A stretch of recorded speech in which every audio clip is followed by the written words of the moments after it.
There might be another box truck or another semi, depending on what kind of props you have. Semi trucks. These are 18 wheels. Semi trucks. It's like 3 Optimus Primes. Yeah. 18. I got to reconnect for everybody here. There's 3 Optimus Primes Right. on the road already. You have to pay for the gas for those people, for those The trucks. driver.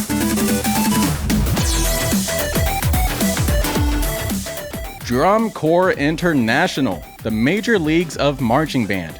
Every year, thousands of young musicians and color guard members from around the world audition for the exclusive spots in these groups known as drum corps.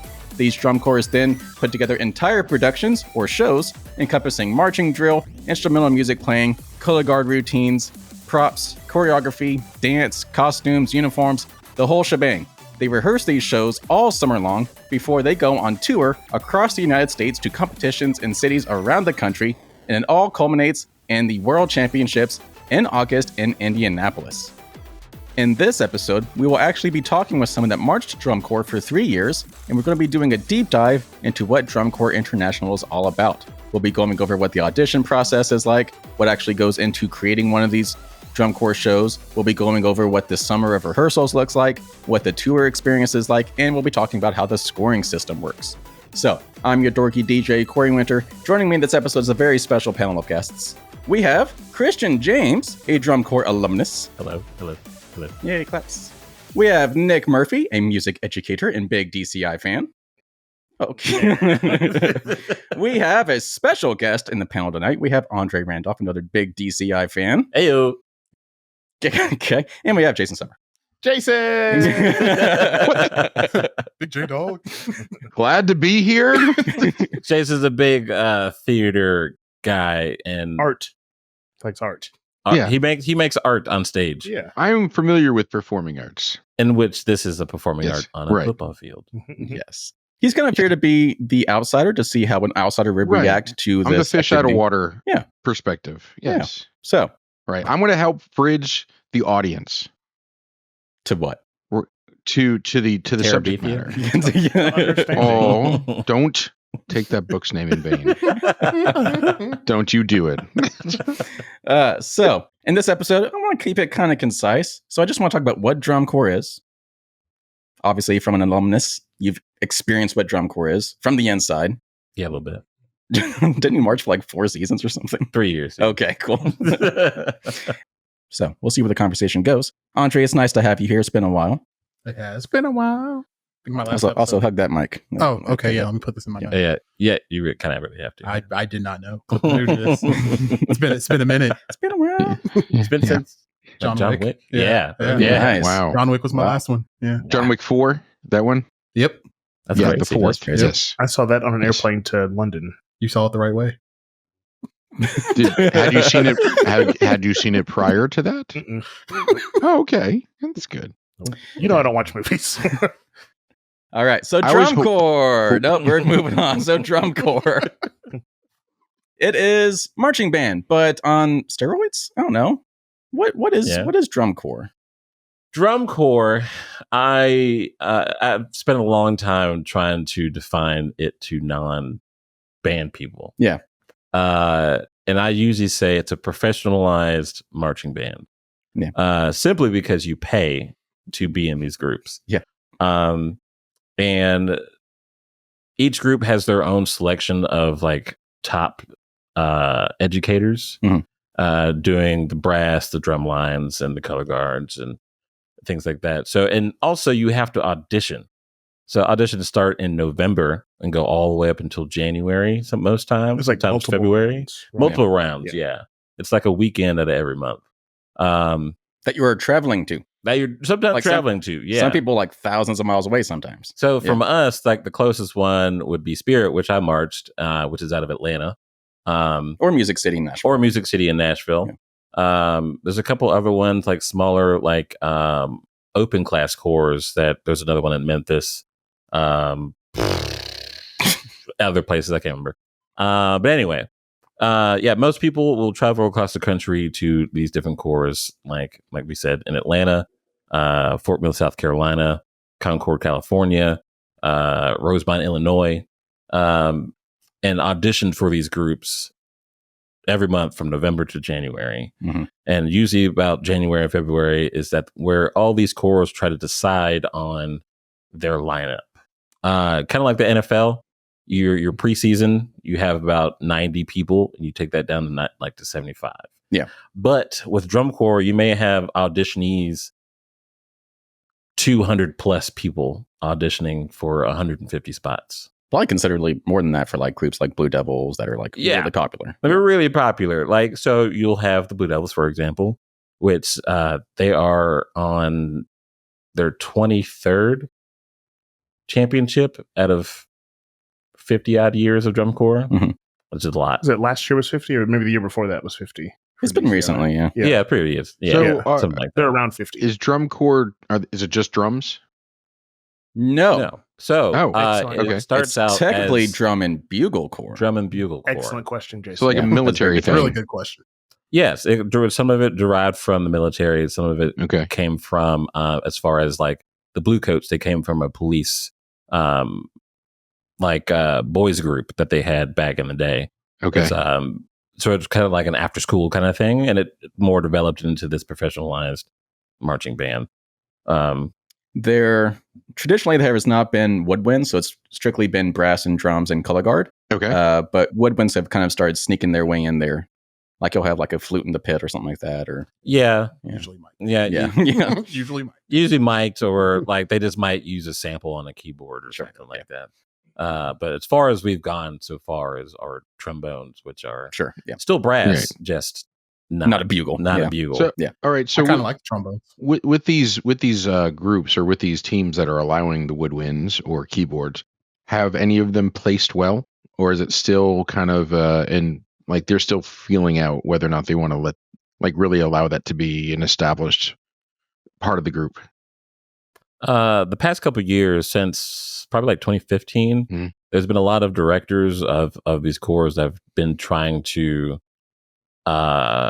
allow woodwinds, Mhm. as far as being in the pit.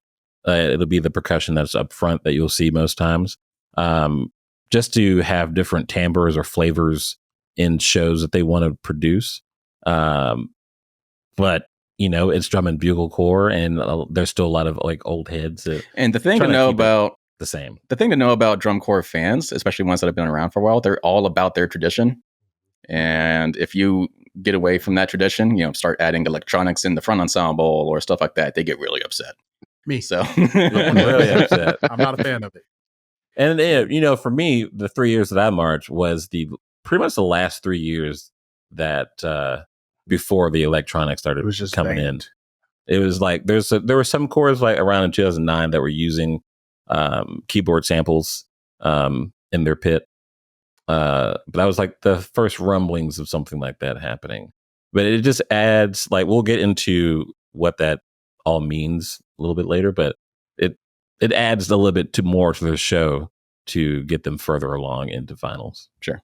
And the activity is kind of going through a big change right now, especially over these past few years. So, like, traditionally, the drum corps have had what you would typically picture as just marching band uniforms. Like, you have the jacket, you have the bibbers, you have the plumes on your hats. But things have kind of started to change. Like, you're actually having like costumes instead of uniforms.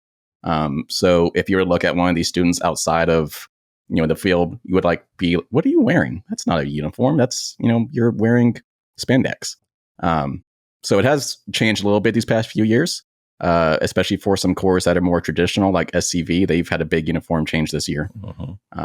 So that's the audition stuff and just all that. After auditions, you get your contract. You actually are a contracted member once you make it. Yes. So like if you get that contract and you sign it, you have to commit. Yeah, there's a lot of commitment there. Yeah. Because you're part of the finances to get down the road, because you're leaving for the road for about mid-May till mid-August. Mhm. And if you can't commit, then you want that money back. yeah, you obviously have to be refunded. But then, there's another search for someone to fill your spot. Yeah. So let's talk about move-ins, getting actually into the summer. So the heat of the activity. Literally. Heat of the activity. Um, So you have what are called all days. yes. And that's where you actually go and actually move in with your other corps members and your instructors. You sleep on gym floors. If you're lucky, you might get a dorm room occasionally. You might be sleeping on tour buses and stuff like that. You are showering with your other core members. You are doing everything with your other core members all day, every day for like a month straight. Yeah. Well, 2 months straight. 3 months. Yeah. Anyway. So you'll have all days, and your core is selected. Everybody's in their sections and things like that. You move into your selected city where you're rehearsing out of a high school or something like that. And that's when the real training starts.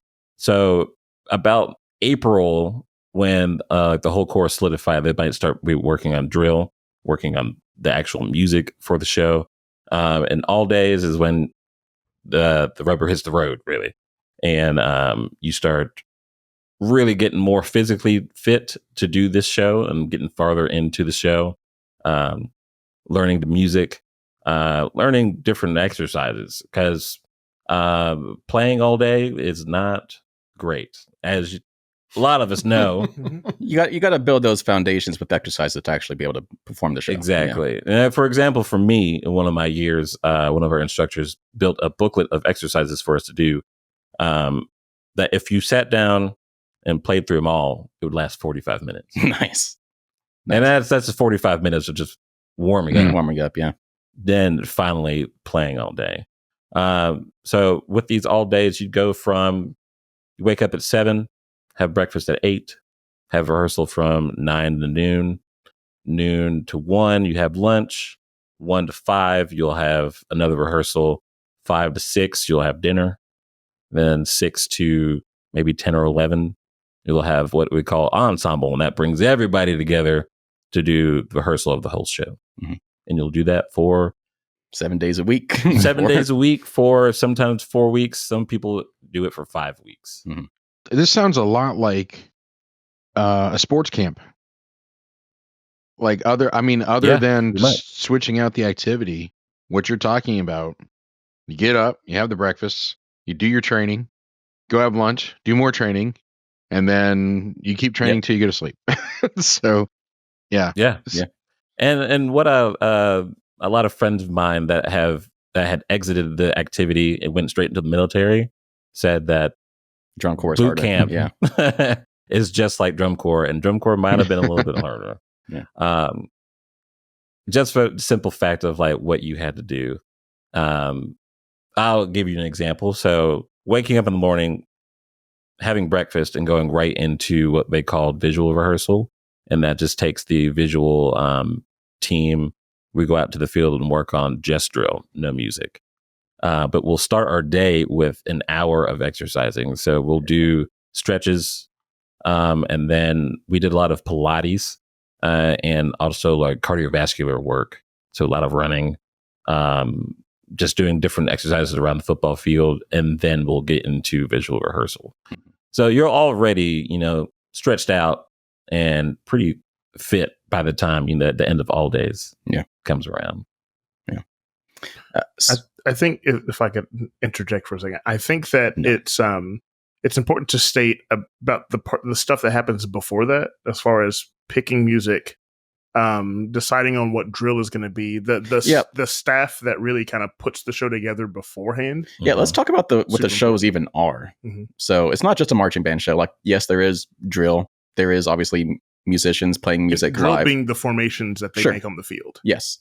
But you also have like props and choreography and dance. You have the color guard routines. You have costumes. You have voiceovers from the electronics. You have, what else is there? But a lot of times you have to pay. I mean, nowadays you have to pay copyright, to even have permission to use a lot of the music. So I mean, that's why I like. Yeah, I mean, it's very serious. I'm not going to say who this happened to, but there's a name names. There's a very famous classical music composer who I know who it is. Had a piece of music that a school used without his permission, and he sent them a very wordy letter that said, "Hey, I would have let you do this for pretty cheap, but now I'm going to demand that you pay times, 2 or 3 times what the requirement was, because you didn't ask my permission first. Yeah.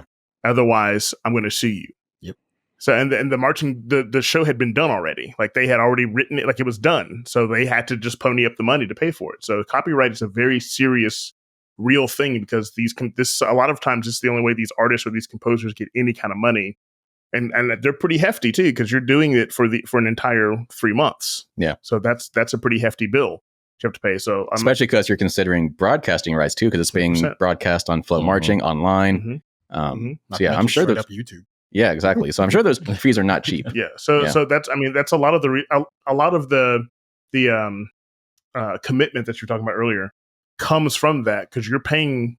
And if I were to go in my drum corps, I'm paying quite a bit of money in order to participate in that because of the fees and the things that these groups have to pay, the staff, the huge staffs that these places have to pay, the gas and the buses it's just a lot to do a drum corps, to have a drum corps go on tour. So, that cost can really add up. Yeah. Yeah, to go along with that, like the staff from the previous year will have thought of next year's show. Oh yeah. And so with picking those copyrights and those pieces of music, you'll have some staff that will pick the music and then form a theme with that music, or they'll pick a theme and then pick music to that. And for instance, like the Cavaliers, they've been known to get into writing their drill in the moment. Yeah. Because I guess we'll get into that. For as far as like the competitive part of it, they think about what would be most effective. And so most times you'll see trumpets in the front or tubas in the back. Sometimes that effect needs to be flipped around. Sure. And so they'll fix that drill to where that happens and that moment happens the way they want it to. It's not just people going around on the field willy-nilly. Just making cool shapes. Yeah. Oftentimes it is really a collaborative effort between your drill writer and the composers or the arrangers. You said multiple composers. So like you have 100%. brass arranger, you have percussion arrangers, sometimes battery in front ensemble arrangers. Yeah, and a lot of the bigger high schools nowadays are doing something similar to that because there's a high school, it's a high school only division, not division, but there's a high school only organization that's called Bands of America that does include woodwinds. It's strictly high school marching bands, and these are some of the best groups in the country, United States, that compete on a level that's very similar to DCI, to Drum Corps International. And a lot of the directors that do those BOA bands are often ones that fill the staffs of the Drum Corps International groups.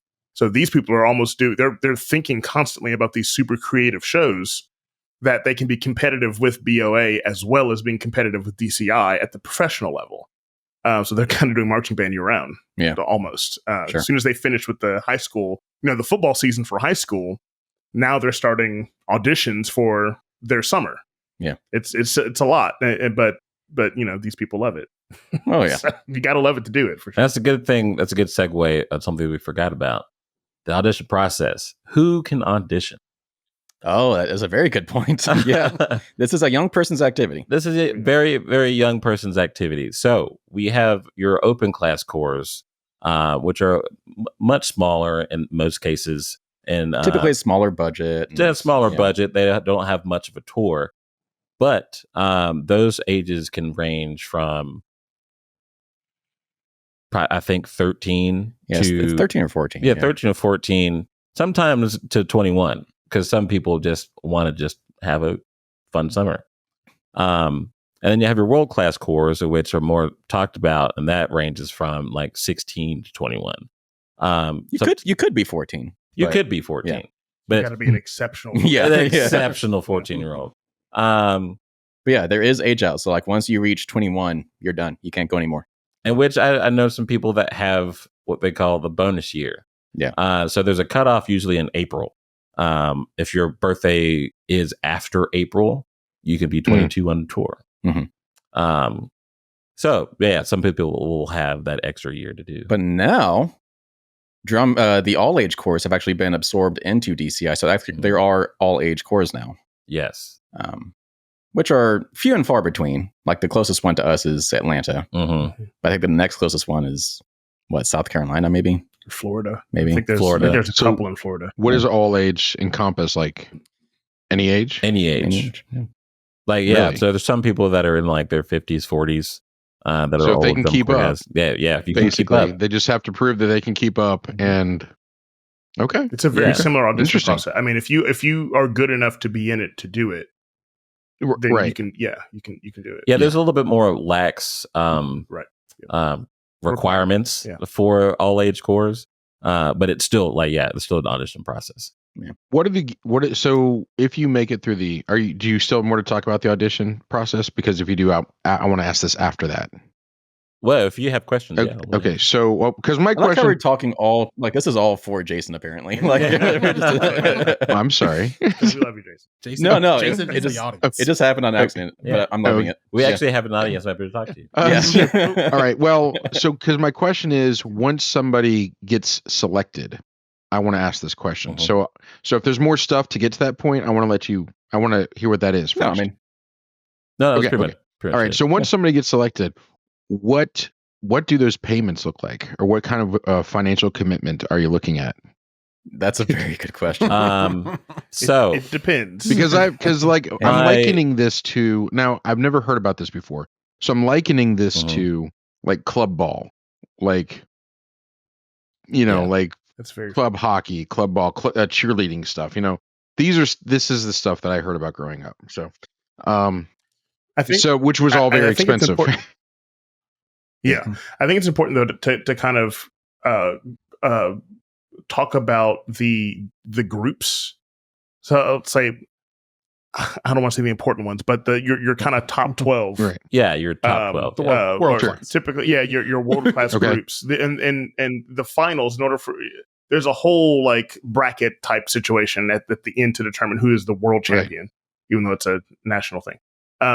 But there typically are a top 12 world class core groups, and each one of those, depending on what it is that they do, like for example, you said Blue Devils are 23-time world champions. Their fees are probably going to be much more Because they have a lot more props, Right. a lot more. Sure. they have to do a lot more to maintain themselves Right. on top. Yeah. Also, Versus because of their elite, they can charge more. 100%. Sure. Yeah, 100%. Yeah. And on the other I'm side, sorry. Yeah. they're coming from California. yeah. Yeah. So I did a quick Google search, and the Blue Stars, one of the world class groups, are they still a finalist group, or have they kind of fallen out now? They're They still go in the in and out, finals. yeah. So they've actually been pretty open with their fees, not only for what the members pay, but also just for a single person in the core, how much it costs the core to have them as a member. So membership fees for Blue Stars are typically around $3,000 paid by the member. So the member is in charge of paying $3,000 out of pocket. Right. But as the core says for a single member, it costs them about $7,000. So $3,000 paid by the member, and the rest is made up by sponsorships and fundraisers and stuff like that. Merchandise. Yeah. Wow. So $4,000 is from other means. Yeah. Mhm. Per player. Okay. Yeah. Interesting. Okay. That's a lot of money. And I don't know if this is a good time to go into this or if you want to Go touch for it. Go for it. But the money aspect of it, like several cores have taken years off now because That helped. Yeah. because of the money aspect. Like Yeah. they just didn't have the money to compete that year. Yeah. So Yeah, you have to think about like inflation. Yeah. The cost of gas, cost of food. It's different in like very different states. Like Sure. some states have like state taxes, some don't. Mhm. You have to think about like the quality and quantity of things that you can get in certain places. So you may have to wait to get to another state to get certain things. Yeah, that's a whole other conversation. Plus, I guess, with the East Coast groups, I'm sure their travel distance from shore to show is not as much as maybe like the West Coast groups that are having to go all the way across the country to eventually get over here to the East Coast shows. So their fees over on the West Coast are probably considerably more than the East Coast groups. And they're not flying. Like, Yeah. they're not putting stuff on chartered Yeah. planes. You're on a bus. You're on a bus going across the country. And that's one thing to talk about too is we talked about all days and getting on the road. This also goes into finance the conversation too. Yeah, go So for for instance, like I went to the most recent show that was in Muscle Shoals Musho. And If you know, we ran across the Boston Crusaders convoy Yeah. that was heading to the show. So you'll have one semi truck. They only have one? No. Well, Oh, okay. Ellipsis. Okay. not listing. Let him talk. One semi truck that is your equipment truck that has your horns, your percussion, everything that's on it. You have another semi truck that is your food truck that has a small kitchen in it with your cooler and freezer. No need. And that's how the Corps feeds everyone out of that thing. If there are props, which Typically there are. Yeah. there might be another box truck or another semi, depending on what kind of props you have. So that's already 3 semis. And then with semi trucks, these are 18 wheelers. Semi trucks. It's like 3 Optimus Primes. Yeah. 18. I got to reconnect for everybody here. There's 3 Optimus Primes on the road already. You have to pay for the gas for those people, for those trucks, drivers, and the drivers, Yeah. So behind that, you have typically 4 charter buses. Typically you'll find the first bus being brass bus. You have a color guard bus, percussion bus, miscellaneous bus. And most times if you have a big staff, there is another huge vehicle that the staff gets to be in, or they have the pleasure of being in, to do all their meetings or like rewrites or whatever. That's a good point. That sometimes you might get to a competition, to a show, and something just doesn't work, or the audience doesn't respond the way that you think they do, or there was a mistake or something. Like maybe there's a really, really difficult drill move, or maybe the music isn't working the way that you think it does. They will have rewrites and things in the middle of the season. So I mean, these nonstop. These staffs travel on tour with them to say that didn't work. Let's meet together and change this on the fly. And then you give that new drill to them at the next rehearsal, and you're expected to have it learned and figured out and perfected virtually before you perform again. So being in theater, I have had this happen once or twice, where within Tech Week, they'll either cut or add lines. Yeah. Particularly if you're doing Shakespeare. Yeah. You can almost count on it. It is, for me, some people do incredibly well with that. For me, it completely just destroys everything, and I almost have to relearn everything from scratch. Right. Yeah. How does that affect the players? How does that affect the musicians? And what kind and how have you seen those members kind of cope with that?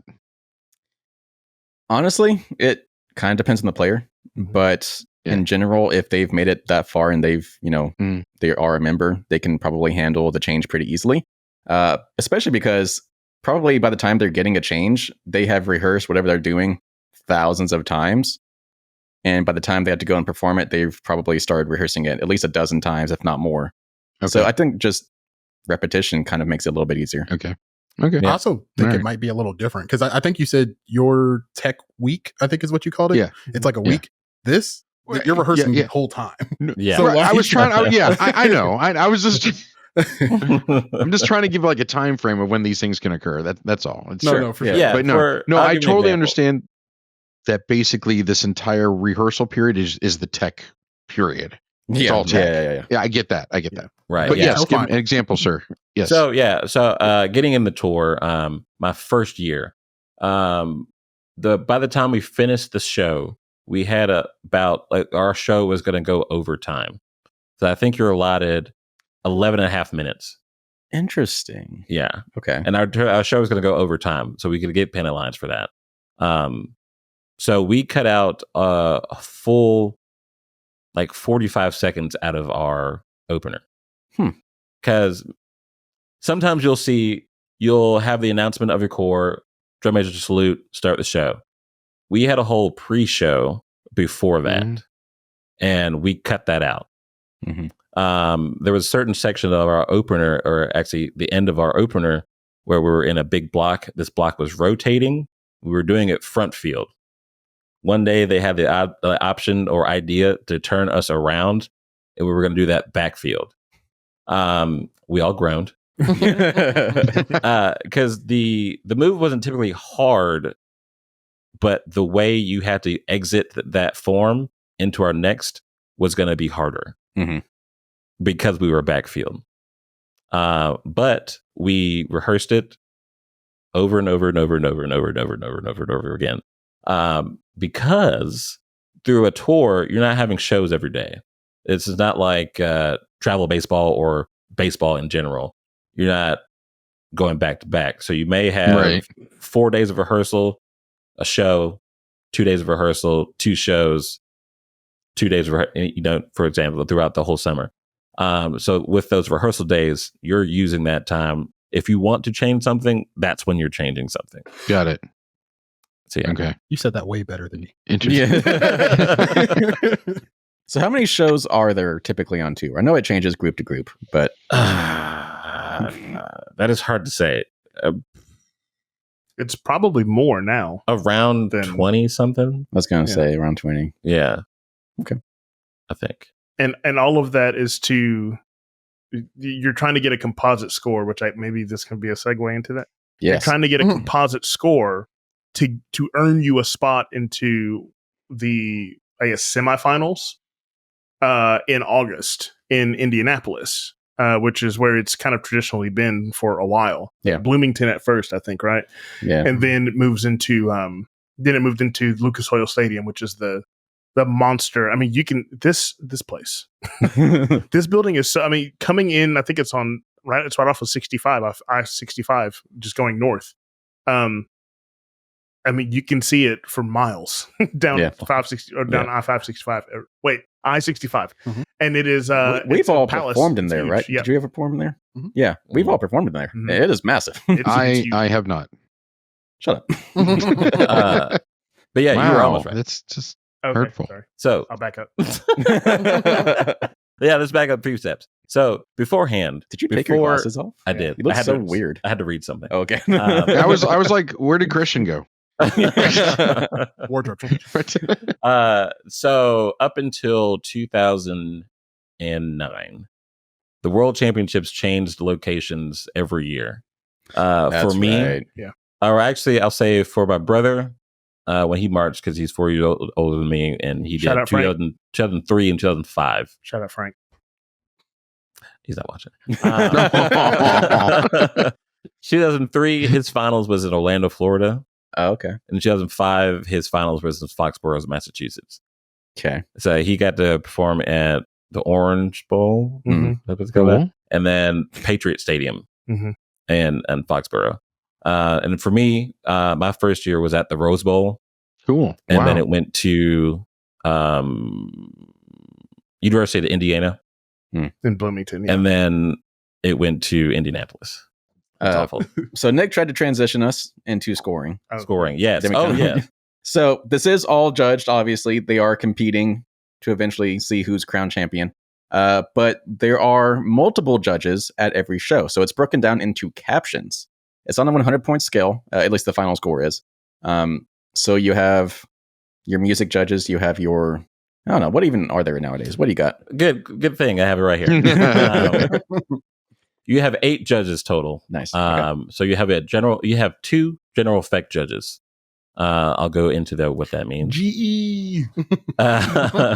You have 2 judges for music analysis and visual analysis.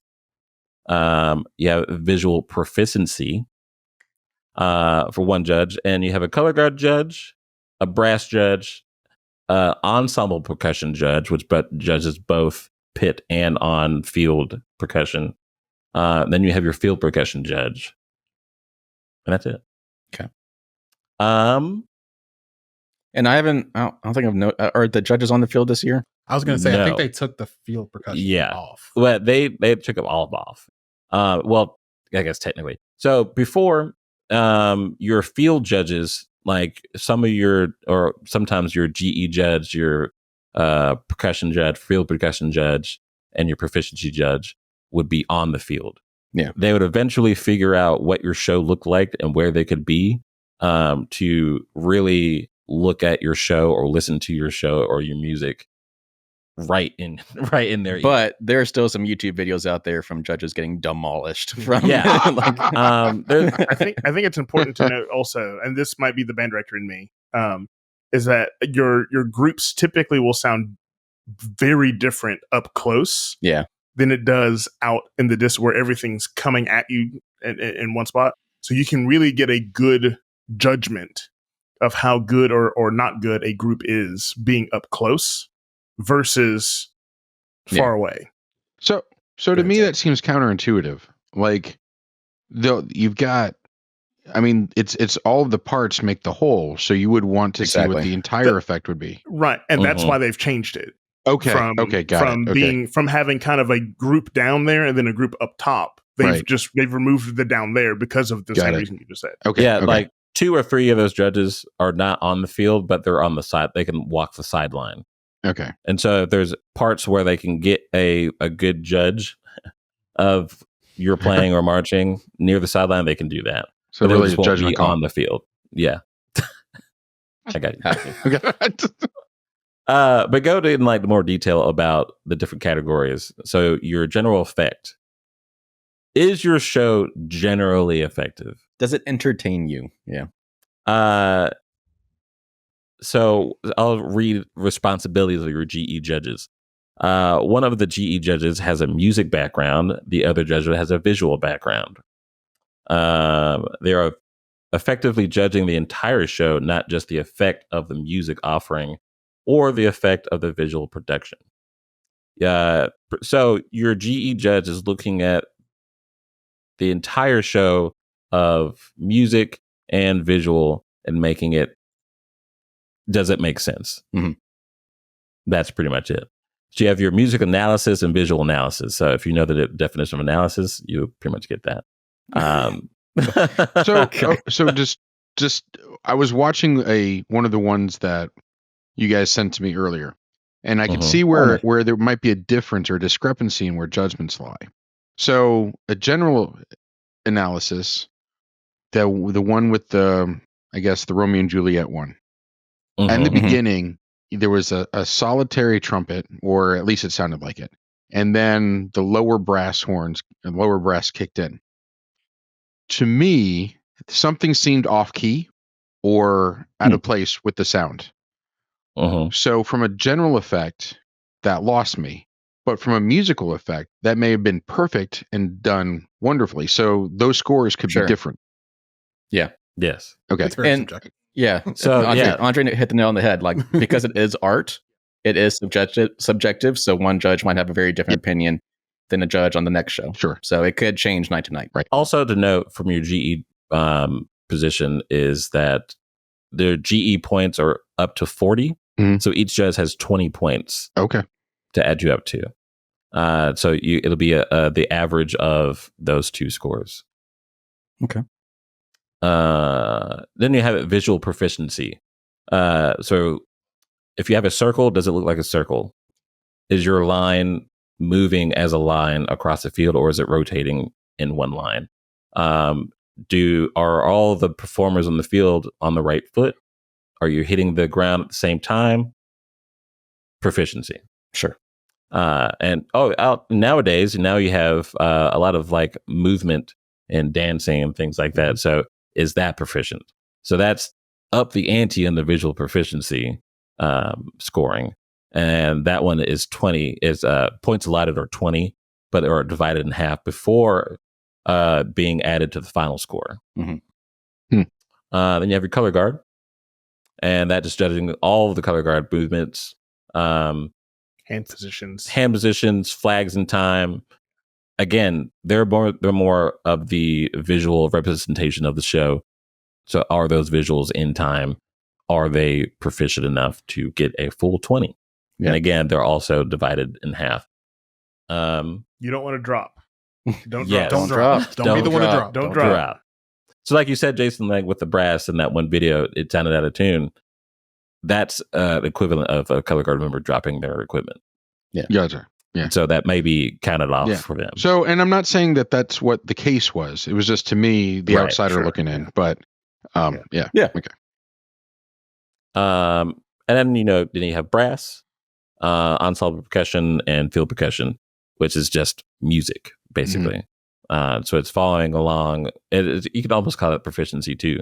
So if you have a really hard lick in your brass, does it sound all in one?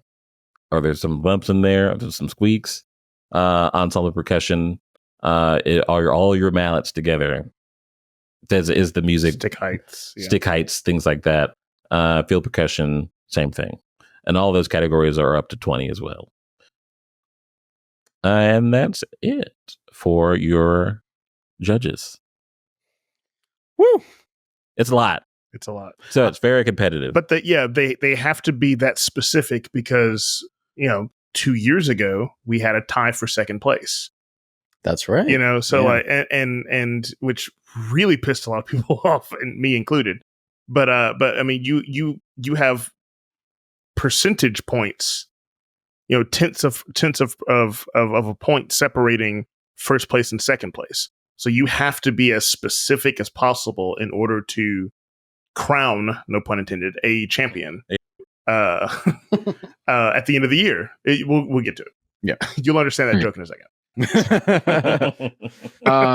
Okay, why did it upset people that there was a tie? Number one, because that same group that we talked about before, Blue Devils, have won 23 championships, and they are the perennial and bad guy. They're the group that you love to hate, because they're so good. They are. Go ahead. No. Corey said what I was going to say. They are. They traditionally get the best staff, music writers, percussionists. Well, I won't say percussionists, but brass line for sure. They typically have the best of the best in every category because they have such a great tradition of winning. So a lot of people don't like them because it feels like it's rigged sometimes that they win every single year. And 2 years ago, which actually was my runner-up show as far as a previous show, 2022, oh my gosh, Bluecoats with their Riffs and Revelation show. Absolutely love that show. And was that White Whale, I think, with Boston Crusaders. Those two shows were they were definitely fan favorites. They were well-liked much more than the Blue Devil show. But Blue Devils ended up winning, and those two groups tied. They got the exact same score for second place. And so a lot of people were, I remember watching it on Flow Sports because I think we had a finals watch party at the school with a bunch of the band kids. And we were mad. I mean, the show went off the air with the audience booing. Okay. That's 40,000 people were in Lucas Oil Stadium booing that result because they just didn't want the Blue Devils to win again. And they legitimately thought, as I did, that Bluecoats or Boston Crusaders had a better show. Did they announce second place before first place? That's what. Okay. Yeah. Okay. You go from 12 to 1. Yeah. So when they said these two groups tied, they knew that they were going to get. They knew who was going to win again, and that's why everybody's like, "This has been rigged" or something like that. Okay, got it. Okay, exactly. Got it. Yeah, I'm with you now. Yeah. Yeah, like 2008. 2008 was a heck of a year. So we get into finals, and Blue Devils are in first. The fan favorite, no pun intended, if you know, Phantom Regiment was right behind them. What show was that? Spartacus. Okay. What show was it for Blue Devils? Winged Victory? No, that was the Obscurity show. Okay. Can't remember the name of it. I could probably look it up. Yeah. But anyway, so we get through quarters. Blue Devils still ahead. Semis. Quarterfinals. Get quarterfinals. We get to semifinals. Blue Devils still ahead. We get to finals. Blue Devils score a 98.1. Phantom comes out in finals 98.125. This place erupts because Blue Devils come off the back of 2007 winning another championship. Yeah. Year before that, Yeah. It had been since 2005 Yeah. when they won. So they've won a lot, but they haven't three-peated. They have never There are a couple groups that have three-peated. Yeah. But Blue Devils have the record number of championships. Nobody's even really close to them, truthfully. But Blue Devils have never. That's like the last thing that they need to do in order to be them, quote unquote them. And they have never three-peated, not one time. Within those 23, there's always been a two-peat, and then they lose the next year. Or they win one, they lose a couple, then they come back and win. But there's never been 3 in a row. 2008 Blue Devils was constantly risking absurdity with music from Sweeney Todd and Attend the tale of Sweeney Todd. Yeah. You might like those, Jason. Okay. I see that little smile. I just liked risking Sweeney Todd absurdity. I like that. That's what I was smiling at. Constantly. Constantly. Risking absurdity. That's a fun sentence to say. That's what I was grinning at. So, Christian, give us who are the cores? Who makes up this group? Let's talk about cores. This league. So currently there are 19 performing world-class groups. Correct. I'm not sure how many open-class groups. I could probably look it up. I'm not going to. Let's see how many you get. Ooh, this is fun. Oh, you want to do a quiz? A little game. Christian, what? name the 19 world-class groups. That's not fair. That's a lot of guesswork. While he's thinking about it. That could take some time. It sounds like it's going to take time. You have Blue Devils. You have Can I help him? Carolina Please. Crown, Blue Coats, I want to see if we can do it. Crossman Spirit,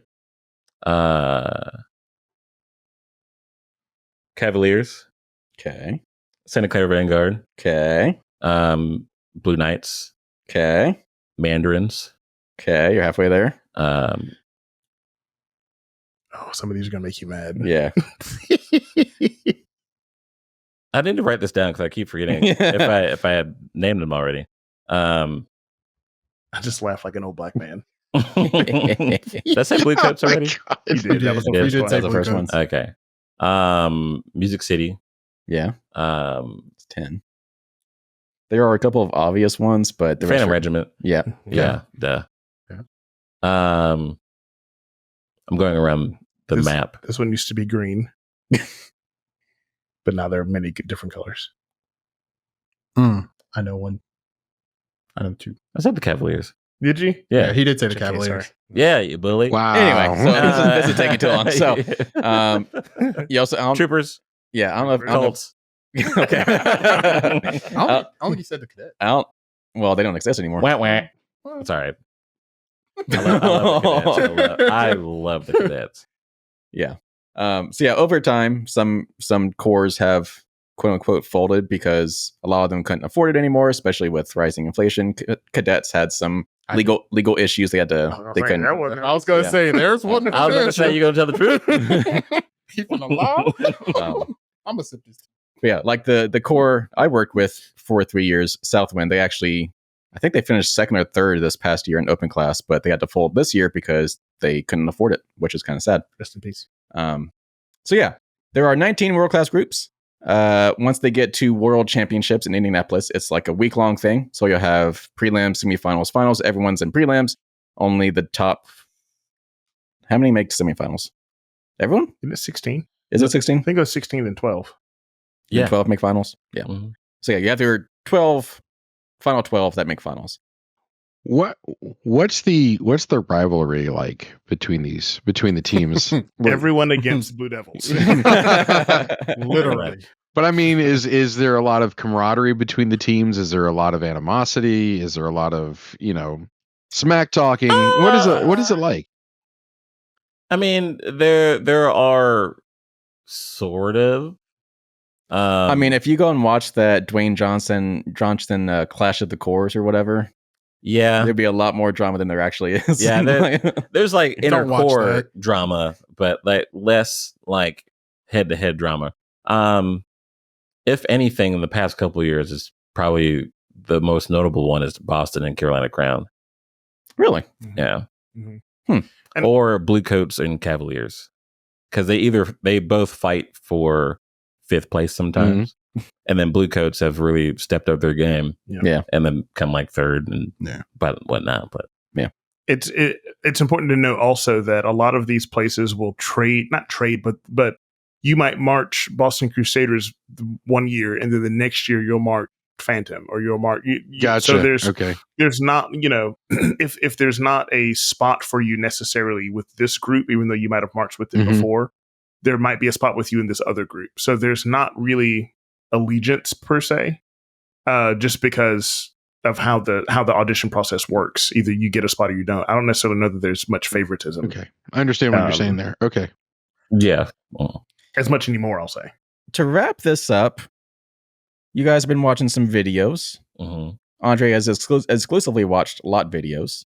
So lot Care videos about the drum lines. Yeah, a lot video, like lot warm-ups are like a big thing in drum corps. So like before the actual shows, you'll be warming up like in the parking lots, in the field behind the stadium and stuff like that. So the audience members can actually get up close and personal as the groups are warming up. Sometimes a little bit too personal. So there'll be hundreds of videos, thousands of videos on YouTube. You can actually like watch up close and personal the drum line warming up, the horn line warming up, and stuff like that. And it's kind of like its own activity all by itself. Like you can, like I know people that go to drum corps shows just to attend the lots and not actually watch the shows. I've actually done that. That is free. Yeah, I was going to say, free. It's free. I do that. So. You don't have to pay $75 for a ticket. So watching all these videos this year, I know, Nick, you were like watching flow marching for one of the shows and saw a lot of groups had a lot of opinions. I saw you like live tweeting on Facebook, which I guess doesn't really make sense. Live booking. Live facing. But you also both attended the Muscle Shoals show. I thought you did. Nope. Oh, I had better things to do. Oh, wow. You are going to finals though. I am going to finals, which is pretty cool. Jealous? Yeah, first finals ever. We've been to Atlanta the past 2 years. Yeah. Don't have to ever do that again. Atlanta is horrible. So the function itself, the event itself is fine. It's great. It's run really well, I think. Just the city of Atlanta. Yeah, we got the city. Yeah, we have issues. But no, I mean, seeing it in person, like that's the reason why I ended up liking that Riffs and Revelation show from 2022, because I saw it on YouTube, or I saw it on Flow Sports or whatever I saw it on. Completely different interpretation live versus over YouTube. Sure. So I mean, if this is a thing this is definitely a thing that you should see in person. And the good thing about it is that they tour, like they're all over the country. So if you get an opportunity to go and see it, you should go and see it. There's a feeling that you get. Almost no matter where you sit, there's a feeling that you get of these groups. Now, again, it's a little different compared to what it used to be. In my opinion, I think things used to be a little bit better before, not that much farther before, but you still do get that type of feeling when you're watching these kids busting their tails, trying to put on as good of a show as they possibly can. You can feel the passion. Well, you can also literally feel the air moving when the horn line plays together. Like I went to I think it was 2013 or 14. It was the Murfreesboro show. And to this day, Crown still has my favorite horn line. And they came out that show. I forget what show it was, but like they had that first big hit with the horn line. 13 was MC Squared, wasn't it? Or MC. Yeah. I thought so. Yeah. It might have been. Anyway, they had that first hit. And you felt that in your butthole. Like it was loud, but like it was so loud it felt good. Like you had to experience it in person. So my brother I talked about, what's up, Frank? Shout out, Frank. What up, Frank? He's working with Carolina Crown now. And he's a visual tech, so he just works on visual, blah, blah, blah. Sometimes they'll play during visual rehearsal, and his Apple Watch has told him several times to step away because it's too loud. Because of hearing loss. So a jet plane, like a 747 or something like that, can get as loud as like 120 decibels. Mm-hmm.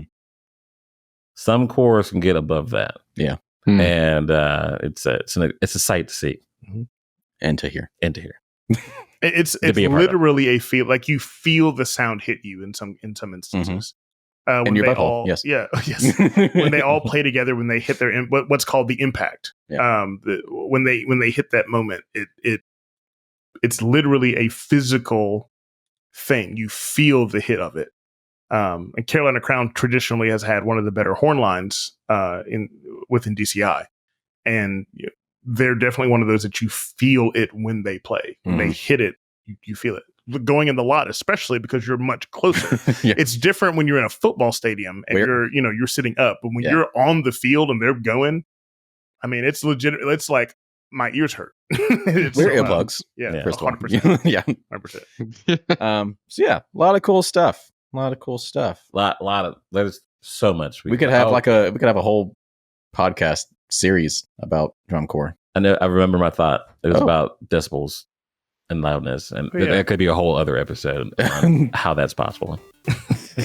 Okay, cool. BD's wearing capes again this year. Just saying, they are. They got like cloaks. Yep. Oh yeah. They bringing back the capes. Good done. Good for them. Good for them. Well, Jason, since this was pretty directed at you, I guess, any final questions as we wrap up this Drum Corps 101? No, I appreciate pretty much everything that we talked about. This is something I knew nothing about, other than just gleaning whatever I could from whatever conversations you all have had in the past.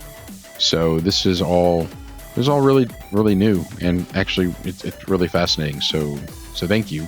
And I hope that my questions help other people who are watching this, who have never encountered drum corps, right? Mm-hmm. Okay, drum corps. DCI? Yep. Mm-hmm. Yep. Before? Okay, all right. Trying to understand what's going on. Because I'm better, but not completely well about this. So, like I said, the conversation can go on for days. Yeah. Right. And it might. So if you're watching us over on YouTube, youtube.com/@eatsleepnerd, the conversation does not stop here. We're actually going to keep doing some recordings tonight where we're actually going to be watching some of the shows from this year and reacting to them. And then we'll actually share those as separate videos after this episode comes out. So Jason's actually going to get his first experience actually watching some drum corps here in just if my internet permits it. Yeah. Yes. So if you're listening over on podcast, you can also go check out the video version over on YouTube, youtube.com/eatsleepnerd. Click subscribe, click like, and leave some comments if you had some thoughts about what we had to say after watching this episode. Make sure to go follow us on socials at Eat Sleep Nerd, except for on X, which is at Eat Sleep Nerds. Final thoughts? Check out any kind of video on drum corps. It's very fascinating. If you are a musician, a young musician, and would like to expand your pedagogy, it's a great way to do it. Very good. Hit up Webster's for that word. Yeah. Very good. Yeah. I'm going to have to hit up Webster's for that word. I don't know that word. Well, all right. Thank you for tuning in, Christian, as our drum corps alumni. Alumnus is correct. Yeah. What are some things nerds should be doing before they go watch our reaction videos? Coming soon. Practice. Practice. All right. And then practice. Yep. That was 4. But Eat Sleep Nerd. Take it easy, people. Bye. Bye.